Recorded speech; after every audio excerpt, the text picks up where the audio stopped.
O conteúdo de hoje está muito especial. Nós temos 3 mentoradas. A gente tem a Elaine, a gente tem a Ana Carolina e a gente tem a Débora Fischer. Gravaram um conteúdo muito legal para vocês, para te ajudar a superar medos e traumas. Eu tenho certeza que vocês vão amar. Vamos lá.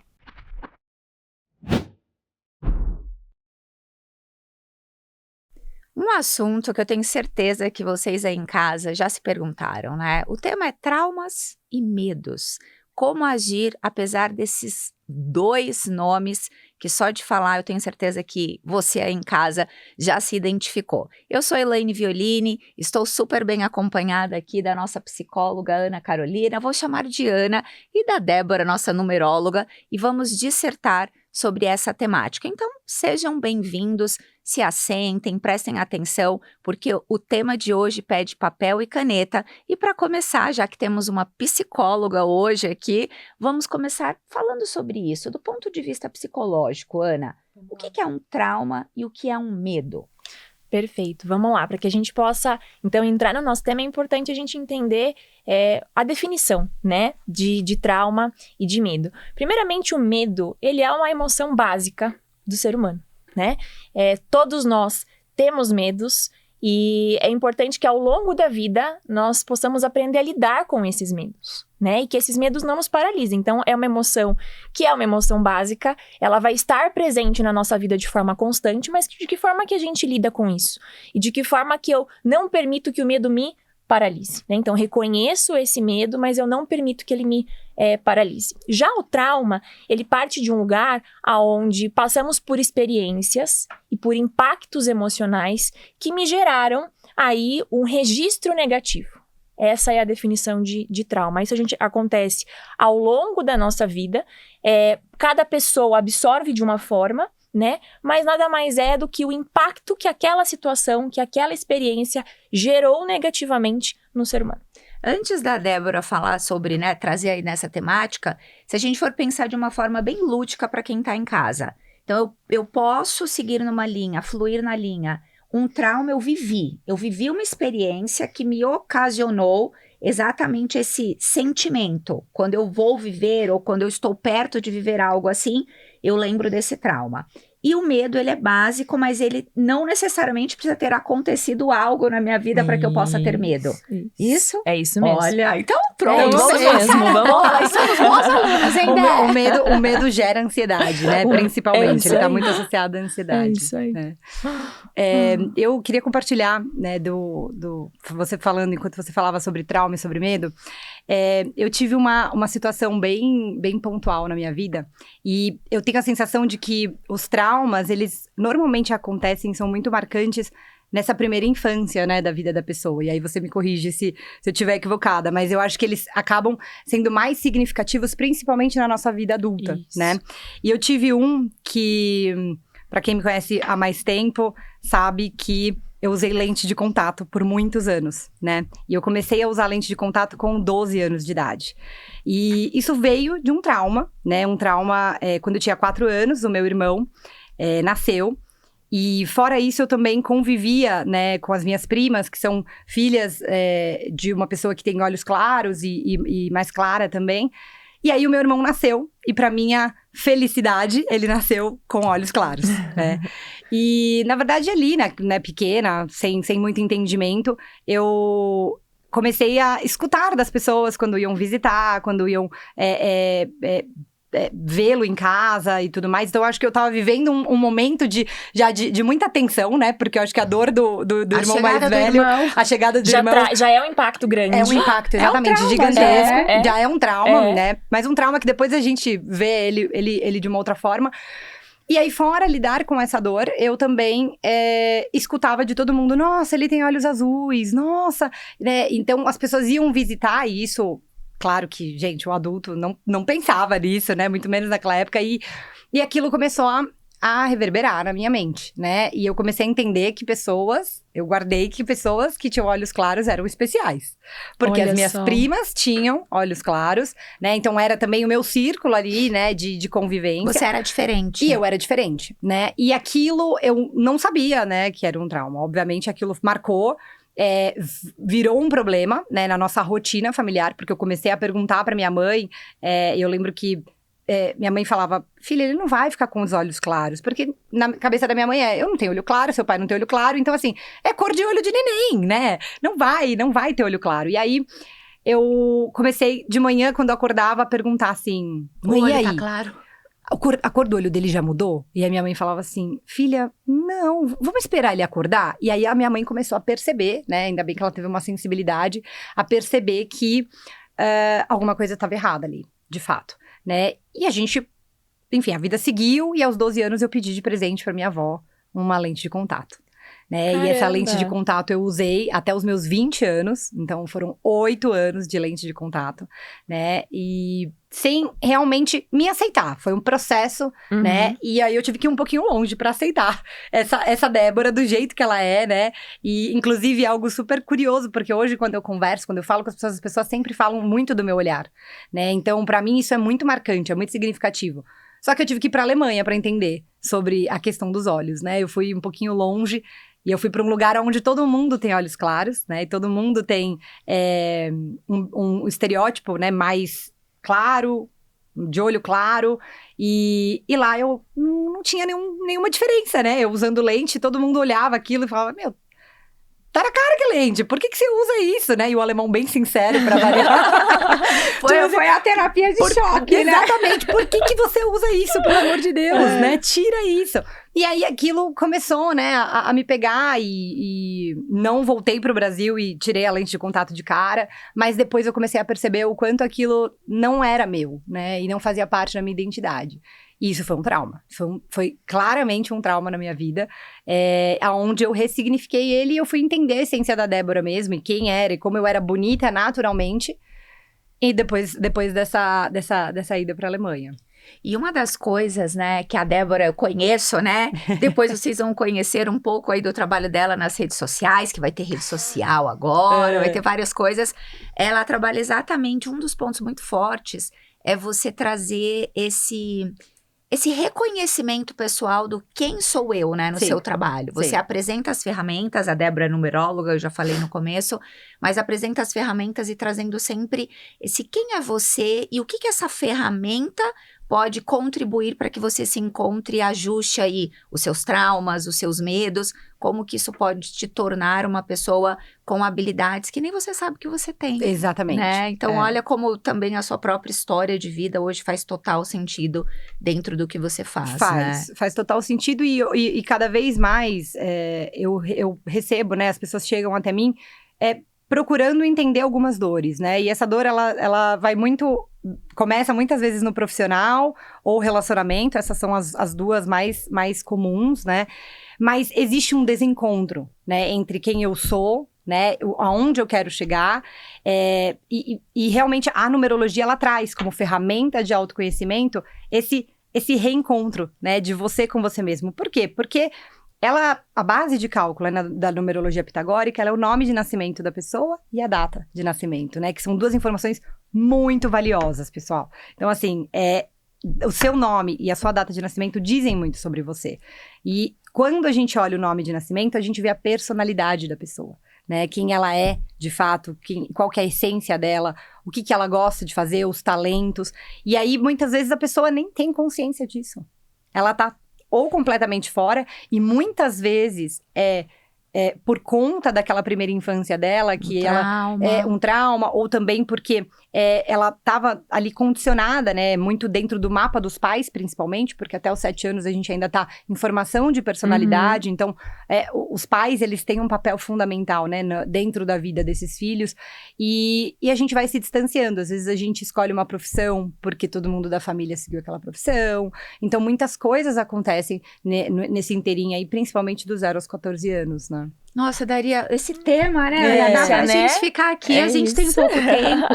E eu quero trazer um ponto que é o que chega muito, né? Acho que todas as perguntas que chegam muito pra gente, tanto na prática de consultório, no nosso convívio social, nas redes sociais, o meu chega muito como agir apesar dos traumas e medos. Se eu for falar dos meus traumas, Maiara, que está aqui à frente, daria pra gente ficar aqui até pelo menos 2030, né? Mas o ponto que eu quero fluir é como que a gente age apesar desse trauma desses traumas, ou apesar dos medos, e eu gosto, assim, a gente falou um pouco dessa parte contemporânea, né, a numerologia, Sim. ela é uma ferramenta contemporânea, e eu gosto de trazer sempre um viés também da nossa existência, por que a gente está aqui na Terra, né? Sim. Deus colocou a gente aqui para que a gente possa ser feliz, para que a gente possa agir, para que a gente possa progredir, para que a gente possa se conhecer. E existe sempre uma frase que eu aprendi aí no final da primeira infância, aos 10 anos, eu tentei mudar a minha identidade, né? Então, o quem sou eu é uma frase, é uma pergunta, na verdade, que me norteia desde os meus 10 anos. E eu falo que foi através da dor, enfim, de uma forma resumida, a avó de uma amiga minha liga na casa da neta dela, que era minha amiga, e eu não tive família, uma história muito sofrida, sem paternidade, sem genealogia, com rejeição, com abandono, com várias coisas. E naquele momento eu atendo o telefone, a gente tinha 10 anos, e aí ela fala assim, Débora, você, filha? Qual foi a primeira coisa que eu fiz? Claro. Oi, vovó. E aí eu me arrepio, porque ali era uma criança querendo uma avó. Uhum. Eu queria ter uma família, eu queria ter aquele núcleo. Eu não queria ser ela pela carne. Querendo pertencer. Sim. Eu queria pertencer. E aí, óbvio que descobriu-se depois, né, que não era a Débora, era eu. Então, ela era minha catequista na época. E aí ela me deu um sermão, né, através da palavra. Depois ela me deu um sermão, porque ela era patroa da minha mãe. Então, olha quantos núcleos existia. Sim. A avó da minha melhor amiga, a patroa da minha mãe e minha catequista. E ali veio a minha primeira lição de vida e eu tinha 2 caminhos. Ou eu escolhi evoluir através dessa dor, ou eu viraria uma vítima pro resto da vida e aí culparia, enfim, faria todas as E coisas. com essa idade você já entende um pouco do constrangimento, né? Quando 10 te chamam a anos, atenção. Quando te chamam a Sim, atenção. Ainda sim. era criança naquela época, a Sim. gente, 10 anos era muito mais infantilizado do que é hoje, mas ficou muito marcado. Só que ali eu entendi uma coisa, eu precisava entender quem era a Elaine Sim. e aceitar essas dores, esses traumas, Sim. para começar a construir a minha história. Então aqui pra gente fazer um pulo pra vida adulta, eu faço 42 daqui poucos dias, no dia que tá gravando, né? Estou literalmente mudando meu ano Tá mudando seu ano. contemporâneo. Já vamos fazer aqui o ano pessoal da Aline. Vou sair de um ano na contemporaneidade muito desafiador. Eu quero deixar aqui alguns caminhos, né? Por exemplo, é importante, quando a gente não sabe quem é a gente olhar no outro aquele ser que eu quero me tornar. Sim, e onde eu isso. quero chegar. E modelar A visão. a visão. Então, eu não sei quem eu sou, Elaine, Ana, Débora, aqui em casa tá doendo demais, eu não sei quem eu sou, mas eu sei quem eu quero me tornar. Então, uma dica pra gente finalizar e pra passar pra Ana falar é: pegue essas pessoas e modelem, não é copiar, modela. O que a Maria faz que eu gosto, que eu poderia fazer? O que a Ana faz que eu gostaria de me tornar? Você vai, por exemplo, eu acabei de passar por uma restauração absurda, estou passando, vocês verão lá na minha bio, Elaine M. Violini. Quem sou eu hoje? Eu tenho a minha lista. Quem eu modelo como mãe, como esposa, como filha de Deus, como uma pessoa que estuda a palavra, como uma pessoa que malha, que cuida, a empresária, as psicólogas. Quem são as pessoas que eu gosto dessa essência e que nessa transição eu posso modelar? Então, vocês em casa, façam essa lição, porque às vezes ainda não consegue responder quem eu sou. Sim. E aí isso daí vocês vão ver que vai trazer clareza. Eu tenho certeza que vai fazer diferença na tua casa. Faça no teu bloco de notas, e depois conta pra gente aí, daqui, não vou pedir pra você contar amanhã, daqui 3 semanas, vê se não trouxe um pouquinho mais de clareza. E pra gente finalizar, Ana, agora saindo do consultório, falando de você um pouco, o que você pode deixar de mensagem também aí com esse viés de uma ação de casa, você sendo profissional e trabalhando diariamente Sim. com esses temas? Bom, vamos lá. Eu acho que eu falo que o autoconhecimento ele é o caminho, né? Quando a gente olha para esse lugar do desconhecido, porque justamente é isso. Às vezes a gente tá passando por um processo de sofrimento, mas eu não entendo de onde vem aquilo, né? Qual que é a raiz daquilo? Qual que é a causa daquilo? E eu sempre digo, o autoconhecimento ele liberta. Ele liberta porque ele traz clareza do que a gente precisa entender, do que a gente precisa compreender. E eu falo que o profissional ele é uma ferramenta. Porque as respostas, elas sempre estão dentro da gente, né? Só que eu, às vezes, ali, quando eu tô no meu mundo, né, envolvido ali na rotina, enfim, eu não consigo olhar para o que realmente precisa ser olhado para eu entender o que me bloqueia, o que me impede de chegar onde eu quero chegar, de eu acessar quem eu realmente sou, né? E o profissional, ele vem justamente para isso, né? Para ser ferramenta. Eu falo muito para os meus pacientes no consultório, eu aqui não sou nada. Eu sou só uma ferramenta no teu processo de despertar, no teu processo de descoberta. E é um processo muito bonito isso, porque quando a gente olha para medo, para trauma, ninguém tá livre disso. Porque quando a gente olha para nossa infância, nem nós temos consciência de todas as experiências que nós vivemos e que deixaram um registrozinho negativo ali, né? E é só através do autoconhecimento que a gente vai aprender a acolher tudo isso, a olhar para esses processos com amorosidade, aceitar, entender que aconteceu dessa forma, mas que é possível de ser diferente daqui para frente. Né? Então, eu falo que o papel que eu trago muito, né? A forma como eu tenho de trabalhar é através da amorosidade, né? De a gente poder acolher esse lugar de dor, muitas vezes de sofrimento. Então, se eu posso deixar, né, para você um conselho, é que você busque se conhecer, busque entrar em contato com quem você é, e não que isso não vá ser desafiador, porque a gente enfrenta desafios, mas é possível, mesmo nos momentos desafiadores e que você precisa entrar em contato com os seus medos, com os seus traumas, olhar para isso de forma leve e amorosa. Que demais! Que lindo. E você, Dé, o que você deixa de mensagem final? Olha, assim como a Ana falou, eu reitero que o autoconhecimento liberta. O autoconhecimento, ele traz para você um olhar, primeiro, de acolhimento, né? De você entender que a tua história, ela conta, de que a tua história, ela pode ser contada de uma forma diferente da que você vem contando para você mesmo, né? Que muitas vezes a gente fica, sim, na posição de vítima. E quando a gente ressignifica isso, a gente voa, né? Quando a gente olha e fala, cara, tudo bem, essa é a minha história, eu aceito, né? A Elaine mesmo tem uma história linda, uma história super difícil. Uhum. E ela lida hoje com todos esses traumas, com todas essas adversidades que a vida trouxe para ela, de uma forma brilhante. Que é, ok, eu recebo, mas qual que é o aprendizado que eu tenho? Isso é puro autoconhecimento, né? Não foi do dia pra noite que ela chegou nesse patamar, né? Então, procure com ferramentas que estejam disponíveis hoje, na internet, procure conversar com pessoas, outra coisa que a Elaine também comentou, conversar com pessoas que te inspiram, conversar com pessoas que têm uma história já superada também, que possa te levar para esse caminho, né? E eu tenho 3 frases aqui que eu gosto e que eu quero deixar para você que tá aí em casa, olhar e ver o que faz mais sentido para você agora nesse momento. São 3 frases de Pitágoras, porque eu sou uma numeróloga pitagórica, então eu gosto muito das frases dele. E a primeira é: ajude os outros com a carga, mas não a cargue por eles. A segunda é: eduquem as crianças para que não seja necessário punir os adultos. E a última, que eu acho que é a mais profunda: a evolução é a lei da vida, o número é a lei do universo e a unidade é a lei de Deus. Que demais, hein? Obrigada, depois eu quero. Pode deixar que eu encaminho. E todas as vezes que a gente passa por situações traumáticas, a gente sempre vai ter 2 caminhos, né? Não tem o terceiro, não tem o quarto. E eu acabei de passar por um trauma muito poderoso, em todos os sentidos, poder no sofrimento, na angústia, em todos os sentimentos muito fortes do ponto de vista de trauma. Mas também foi o mais libertador.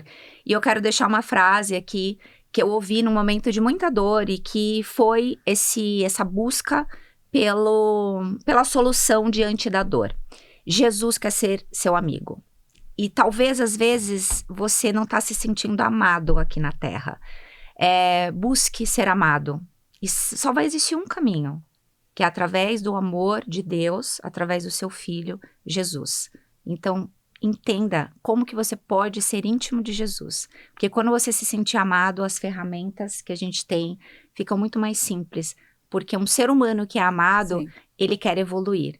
Então, busque pelo amor. E recebe, né? Ele recebe com gratidão as ferramentas que a vida traz. Mesmo quando essa ferramenta, ela não é aquela ferramenta que te faz sorrir. Isso. Que é a dor. E muitas vezes é na dor que você vai encontrar a sua melhor versão. Isso aí. Então, lembra disso. Jesus quer ser seu amigo. Seja amigo de Jesus. E seu melhor amigo. E principalmente, quando vier a dor, se você tiver essa amizade, essa proximidade, Você sente Você ele pegando sente você ele. no E colo. é agradecer, Exatamente. né? É você agradecer por aquele momento e dizer, se isso tá passando na minha vida agora, eu entendo que eu preciso passar por esse Sim. processo. E com ele, a gente passa por tudo isso Nossa. de forma brilhante, Sim. né? E de forma muito, muito sábia. Então, Exatamente. acredito que o caminho é Espero que esse. vocês tenham Caminho é gostado. esse. Eu amei. Eu amei também. Vamos marcar os próximos, hein? Vamos. Depois Ana, comenta aqui, deixa nas redes sociais. A gente É. vai fazer em collab pra vocês. E aí, onde encontrar quem precisar de uma psicóloga, de uma numeróloga. Vamos falar aqui. dos Instagrams para que o Vamos. pessoal possa Pode falar. Aham. conversar com a gente. Então, se você quer mais informações, quer bater um papo, quer me conhecer melhor, anacarolina.antonelli, tô lá à disposição pra gente poder bater um papo. O meu Instagram também, Débora Fischer, né? O meu Instagram é D Fischer. O Fischer é FISCHER.numerologia. Também estou à disposição para poder ajudar você nessa caminhada e nessa descoberta na tua jornada de vida. E o meu, nessa nova transição, Elaine, um M no meio, Violini, tudo com I.